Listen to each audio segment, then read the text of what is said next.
talẹ̀. Nùwé kójúrawé malẹ̀ wọn ayé ta ìtàn dodo edie.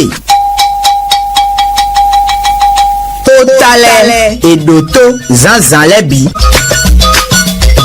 Tó talẹ̀ nùwé kójúrawé malẹ̀ wọn ayé òkúrọ́nù wẹ̀ kẹ́tìn diaspora FMG minnu màdòtó.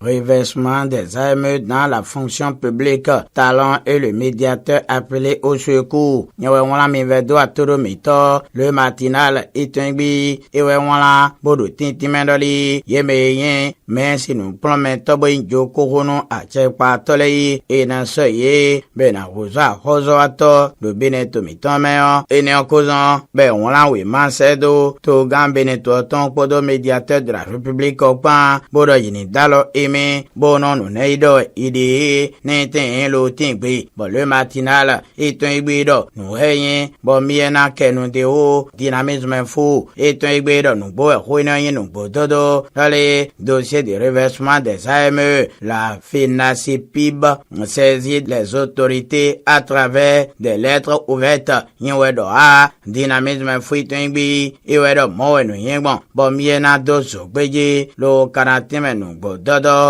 libération et un lo kakenu de o bodo yeme aime lei iwona we manu bosedo e into gambe ne to ton podo au médiateur de la République au pan libération et un lo milona kenu de o lo kanagba jamenu bodo do le routier et un lo milona ha alioji rentrée scolaire 2025-2026 les AME s'adressent à Talon et au médiateur nyewedo a le routier et un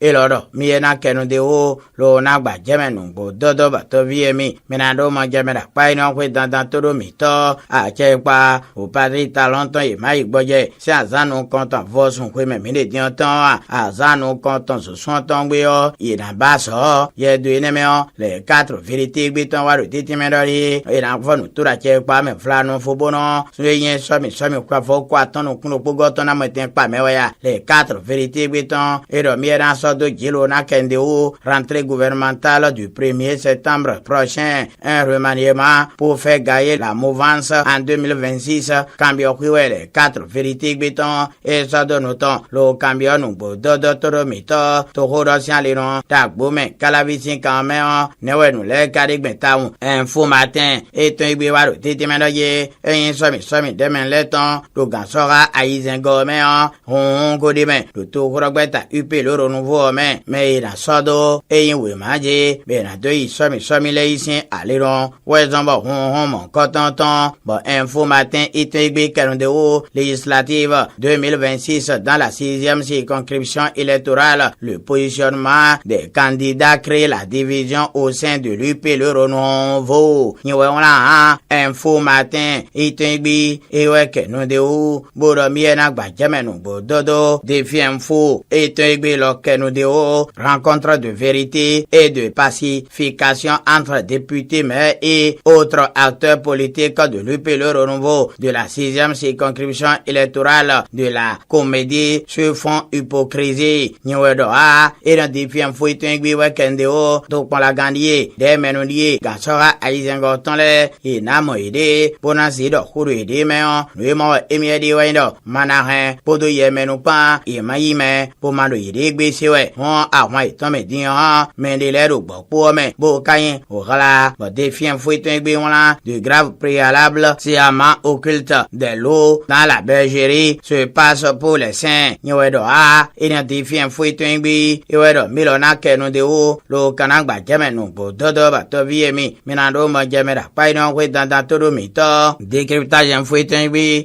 ìlọ́ka kẹnu de o gbọ́dọ̀ kọ́ mẹ́nà dàbọ̀ mẹ́ kálàvé des querelles internes promettent le chaos à l'UPR. Jogbenon doit éviter le pire. Nyewedo a décryptage fouitun biwe kendeo boru tintimedoje agbome kalavisin kameo eyinto hurogbeta UPR hunhundo to huro kurogbe tamo koton me humra ko Joseph fifa me jogbe no erona ime lona ya odo wegbonu ye bono nu wa indo ne on wa kun ye apade bo kwe o but decryptage en fu to igbe kenu de o boro mi na gbajame nu gbo dodo toro mi to decryptage en fu igbe ton karu mo lawe le grand jury Elias Akpamolito eto igbe karu titi me doje lo glo jigbe sin kan me on no izana asokle e roro fuka ye ero weze no abloe moto kurogbe vi e UPR ton ero glo centro podo jisu papale ye e ido poropo itonle gan eyin ale nunu dewe eyin de hon podo to vi glo centro ton le podo jisu paton le pa yenu ale eyin gbeji ni no ton nu podo no to kurogbe ta UPR ro glo jigbe sin kan me bon le grand jury eto igbe kenu de o tourner de remobilisation de la base UPR à glo jigbe la CA Jeanne Asokle et les militants de Glo Centre et de Jisou Passien un pacte de fidélité. Nyewedo a et non le grand jury Elias Akpamolito etenigbe ewedo sugbeje lo timenugbo dodo batoviemi minado majamera kwa ino kwe dandan toro mito le Béninois libéré Aboubakar Takoton etenigbe karo tintimedoje mege wedo achegba kanweton e koro fivonu wawe gbadamasi podo yawede ukpadiyan yedele kaso lo da kona budando khle àwọn wo epole do eyin to gan ta lon go sin ganji achegba kanweton acheto kuna ku gbere pon o le Béninois libéré Aboubakar Takoton etenigbe e dozo gbeje lo time fin de rayon supposé de la rupture gbadamasi e yawede offre leur poitrine et risque gros nyewe wala le Béninois libéré Aboubakar Takoton etenigbe e weke nude o boromie na gbajeme lo na time nugbo dodo toro mito matin libre etenigbe karotini menoye attaque récurrente contre Yayi et son parti l'opposition seule préoccupation des ministres conseillers cambio huwe matin libre et ça donne autant lo cambio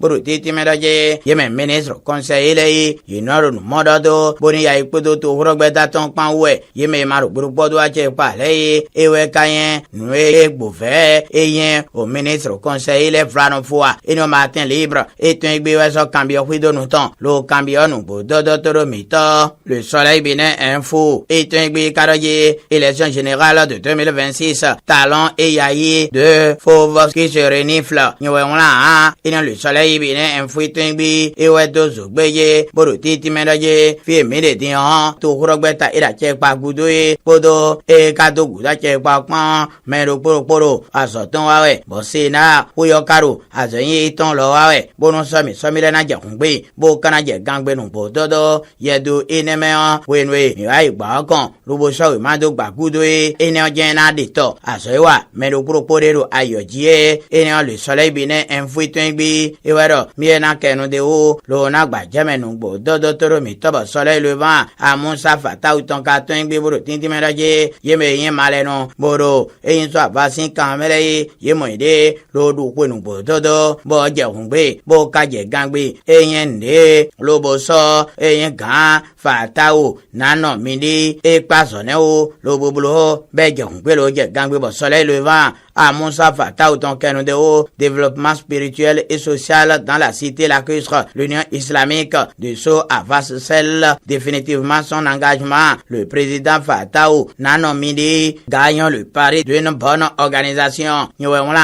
Soleil levant à Moussa Fata autant Itengbi et Wedo Zougbeye l'ultime nouveau Dodo Batoviemi Minado Mojamera Kwa Inyon dans Todo Mito le grand jury Elias Akpamolito Itengbi et l'occasion de haut pour la première édition de la fête de l'Union islamique de Sceaux Ava. Docteur Imam Chakiro Amonso toujours engagé pour le développement de sa commune. Le grand jury Itengbi et Wedo Zougbeye l'ultime et Yonole Yekanaime Lona Soupo do Demeno Basadon Inono et Indemeno do Beneto Mitomele et do Dolan Vemeno Bododo l'ultimeno Demeno Gongan do Pleda Horo posin de men le grand popo tandaje somi we afo kwa tonu kuno bogo medan ini blobono yonu le ini support itengbe le demen gbasa pour le potentiel itengbe kendeo leadership féminin et politique. Les femmes parlementaires du Bénin plaident pour une représentation accrue. Nyewedo a le potentiel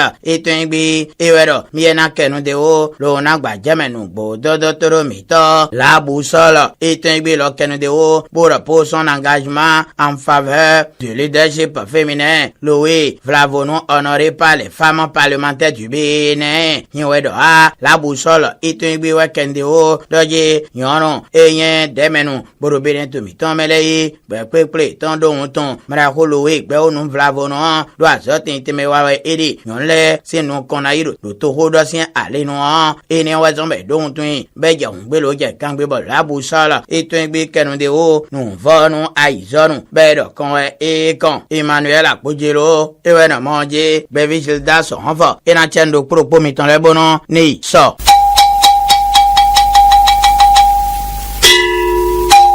Tale